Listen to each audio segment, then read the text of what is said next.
اعوذ باللہ من الشیطان الرجیم بسم اللہ الرحمن الرحیم والعصر ان الانسان لفی خسر الا الذین آمنوا وعملوا الصالحات وتواصوا بالحق وتواصوا بالصبر۔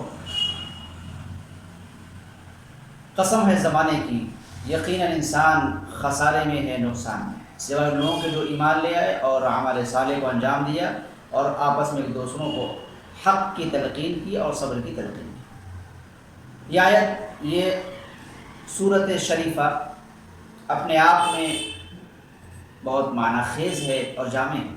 اللہ تعالیٰ عظیم الشان، عظیم المرتبت، آپ کی تعریف میں دنیا کے تمام سمندر اگر سیاہی بنا دیے جائیں تو وہ ختم ہو جائیں، سارے اشجار درختوں کے قلم بنا دیے جائیں تو ٹوٹ جائیں، ختم ہو جائیں، اللہ کی تعریف مکمل ہے۔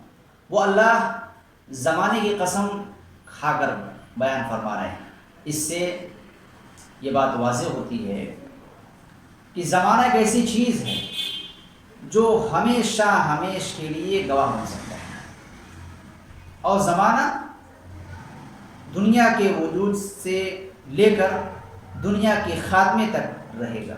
اس میں جو اتار چڑھاؤ، ترقی، تنزلی، ایمان اور کفر کی ساری گفتگو، ساری باتیں، سارے واقعات پیش آئیں گے، سب کا گواہ زمانہ ہے۔ اللہ تعالیٰ اس زمانے کو گواہ بیان کر کے بیان فرما رہے ہیں، زمانہ گواہ ہے کہ سارے کے سارے انسان خسارے میں ہے، نقصان میں ہے، گھاٹے میں ہے۔ کوئی انسان نہیں، کسی برادری کا کامیاب نہیں، کسی خاندان کا کامیاب نہیں، اور کسی جو ہے طبقے کا کامیاب نہیں۔ کامیاب کون ہے؟ سب کے سب ناکام ہیں۔ اللہ تعالیٰ قسم کھا کر فرما رہے ہیں، اللہ تعالیٰ قسم کھا لیں، آپ تو یوں ہی گفتگو کر دیں، بیان فرما دیں، ومن اصدق من اللہ حدیثا ومن اصدق من اللہ قیلا، اللہ سے زیادہ سچا کوئی ہو ہی نہیں سکتا۔ خالق نعوذ باللہ جھوٹ بولے، یقین رکھنا، اس کا دل کے اندر پیدا ہونا ایمان سے خارج کرنے کے لیے کافی ہے۔ اللہ تعالیٰ فرماتے ہیں زمانے کی قسم، سارے کے سارے انسان گھٹیں گے۔ پھر کون کامیاب ہوگا؟ کامیابی کیسے ملے گی؟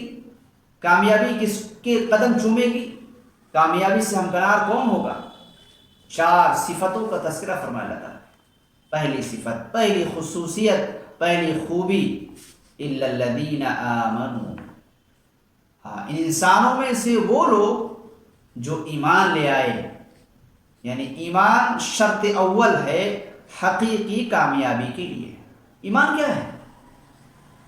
ایمان اللہ کی ذات پر اعتقاد اور بھروسہ رکھنا، اللہ کی بتائی ہوئی باتوں کو ماننا، اللہ کے بھیجے ہوئے نبیوں کے پیغامات کو سر تسلیم خم کرنا اس کے سامنے ایمان ہے۔ اللہ نے جو باتیں بیان فرمائی وہ حق ہے، اس میں ذرہ برابر جھوٹ کا، ملاوٹ کا امکان نہیں ہے۔ الا الذین آمنوا، اور اس کی حیثیت ایسی جیسے بینک کے اکاؤنٹ کی ہے۔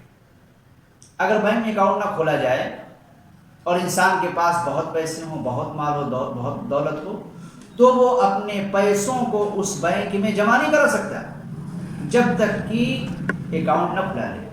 اسی طریقے سے جب تک ایمان کو حاصل نہ کر لے، ایمان میں داخل نہ ہو جائے، اکاؤنٹ اللہ کے یہاں کھلوا نہ لے، اس کے تمام نیک اعمال جتنے بھی اچھے سے اچھے ہوں، بہتر سے بہتر ہوں، چھوٹے ہوں، بڑے ہوں، تنہائی میں کیا ہو، لوگوں کے سامنے کیا ہو، مجلس میں ہو، خلوت میں ہو، جلوت میں ہو، سب کے سب دنیا کے اندر رہیں گے، اس کی جزا اس کو ملے گی، بدلہ ملے گا، لیکن اللہ تعالیٰ کے یہاں اس کا کوئی بدلہ نہیں۔ ایمان ہی بنیاد ہے دخول جنت کے لیے، ایمان ہی بنیاد ہے جہنم سے بچنے کے لیے، ایمان ہی بنیاد ہے اللہ کے یہاں مقبول ہونے کے لیے۔ ایمان کے بغیر اللہ کے یہاں کوئی تذکرہ نہیں، کوئی حقیقت نہیں، کوئی قدر قیمت نہیں۔ الا الذین آمنوا، پہلے اللہ کو تسلیم کرو۔ آج اللہ کو تسلیم نہیں کرتے، ہر انسان کی بات قبول، بڑے سے بڑا ماہر بات بتا دے قبول، ڈاکٹر کی بات بتا دے کہ آپ کو یہ بیماری لاحق ہے، 2 سال کے اندر آپ انتقال کر جائیں گے، آپ کا مریض بن جائے گا، لوگ یقین کر لیتے کہ بس 2 سال کے اندر کا مہمان ہے، پھر چلا جائے گا۔ لیکن اللہ تعالیٰ نے کامیابی کے جو ضابطے بیان فرمائے ہیں، ناکامی کے جو خامیاں ذکر فرمائی ہیں کہ ان خامیوں کے پائے جانے کی بنیاد پر انسان ناکام ہوگا، اس پر یقین نہیں ہے۔ مثلا اللہ تعالیٰ فرماتے ہیں نحن نرزقک والعاقبۃ للتقوی ان اللہ هو الرزاق ذو القوۃ المتین، کہ اللہ تعالیٰ فرماتے ہیں کہ کہ اللہ ہی رزاق ہے اور مضبوط اور طاقت والا ہے۔ اب انسان سمجھتا ہے اللہ رزاق ہے لیکن یقین نہیں ہو رہا۔ آپ ذرا دیکھیے کہ موسیٰ علیہ السلام کی والدہ ایسے وقت میں موسیٰ علیہ السلام کو جنم دیتی ہیں، ان کی پیدائش ہوتی ہے جو ماحول بچوں کو قتل کرنے کا ہے۔ فرعون چن چن کے مارتا ہے۔ اللہ تعالیٰ کا وعدہ ہے اِنَّا رَادُّوهُ إِلَيْكِ وَجَاعِلُوهُ مِنَ الْمُرْسَلِينَ، لوٹائیں گے ہم اور ان کو بنائیں گے رسول۔ یقین کرا رہے ہیں، بات ذکر کر دی اور ان کی والدہ نے تسلیم کیا۔ اللہ تعالیٰ نے بیان فرما دیا ہونا ہے، ماحول مخالف ہے، حالات سازگار نہیں، لیکن کہنے والی ذات سب سے زیادہ طاقتور ہے۔ کہنے والی ذات کے ماتحت پورا نظام عالم ہے، وہ کسی سبب کا محتاج نہیں، کسی ماحول کا محتاج نہیں۔ ماحول اس کے محتاج، اسباب اس کے محتاج، وہ کن فیکون کا مالک ہے۔ وہ رات کو دن میں اور دن کو رات میں داخل فرماتا ہے۔ یولج اللیل فی النہار ویولج النہار فی اللیل، یخرج الحی من المیت ویخرج المیت من الحی، جس کی صفت، جس کی خصوصیت ہے۔ بچے کو تلاش کیا جاتا ہے، آپ کیا کرتی ہیں؟ اس کو صندوق میں بند کر دیتی ہیں، دریا میں بہا دیتی ہیں۔ اب سوچیے وہاں کوئی آکسیجن نہیں، اگر کھولا جائے آکسیجن کے لیے تو پانی چلا جائے گا، بند کر دیا گیا، ہوا نہیں آ رہی ہے۔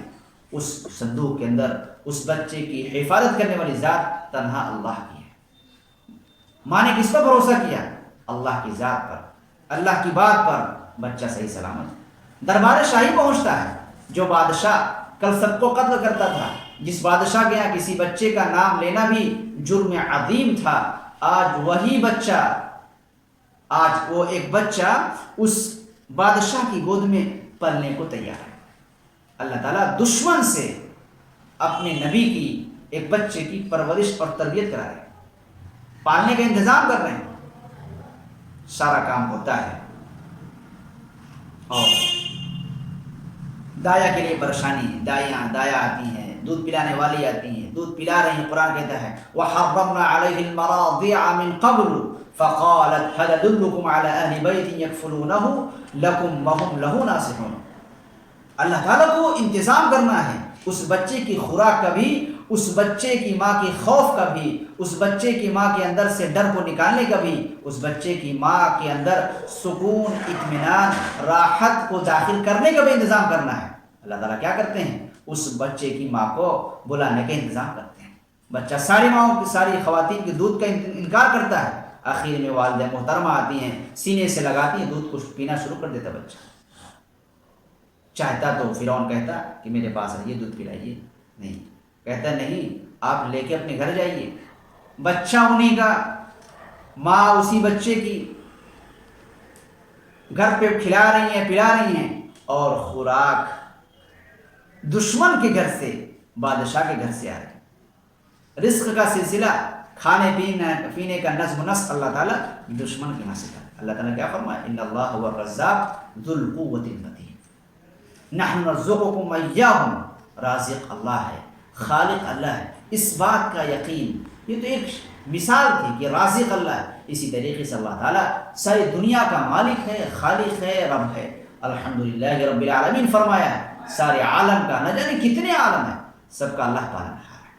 اس بات کا یقین ہونا، اس بات کا اطمینان ہونا، اس بات کا ایمان ہونا شرط اول ہے ایمان والوں کے لیے اور کامیاب انسان بننے کے لیے۔ تو اللہ تعالیٰ نے اس آیت کے اندر شرط اول بیان فرمائی کہ جو لوگ ایمان لے آئے، اللہ کی ذات کو ماننا اور اللہ تعالیٰ کے احکام کو ماننا، یہ شرط اول ہے کامیابی کے لیے۔ لہذا اپنے ایمان کی فکر کی جائے کہ اللہ تعالیٰ کی باتوں پر، اللہ تعالیٰ کے وعدوں پر، اللہ تعالیٰ کی وعیدوں پر کتنا یقین ہے، کتنا اس سے خوف ہے، اور کتنا اللہ کو مانتے ہیں اور کتنا اللہ کو جانتے ہیں۔ اس ایمان کو ناپنا اور جانچنا یہ ہر ایمان والے کی ضرورت ہے، اور اسی ایمان کی تقویت، اسی ایمان کی قوت اور ضعف، کمزوری اور طاقت پر اعمال کا دار و مدار ہے۔ اب آگے فرمایا وَعَمِلُوا الصَّالِحَاتِ، ایمان ہوگا تو نیک عمل کی توفیق ہوگی، ایمان ہوگا تو نیک عمل قبول ہوگا، ایمان مضبوط ہوگا تو اعمال مضبوط ہوں گے، ایمان کمزور ہوگا تو اعمال میں کمزوری آئے گی۔ لہذا پہلی بات یہ ہے کہ کہ ہر مسلمان، ہر ایمان والا اپنے ایمان کا جائزہ لے، اپنے ایمان کو مضبوط کرے، اور ایمان کو بنانے کے لیے، سنوارنے کے لیے، سجانے کے لیے، اس کو قوت دینے کے لیے اللہ کے نبی کریم صلی اللہ علیہ وسلم اور جملہ انبیاء کرام اور ان کے بعد صحابہ کرام کی زندگی کا مطالعہ کرے، اس کو پڑھے، اس کو سنے۔ اس سے ذریعے سے ایمان کو تقویت ملے گی، ایمان کو قوت حاصل ہوگی، اور ایمان ضعف سے نکل کر قوی ہوگا۔ اللہ تعالی ہمیں ایمان کو بنانے کی توفیق عطا فرمائے۔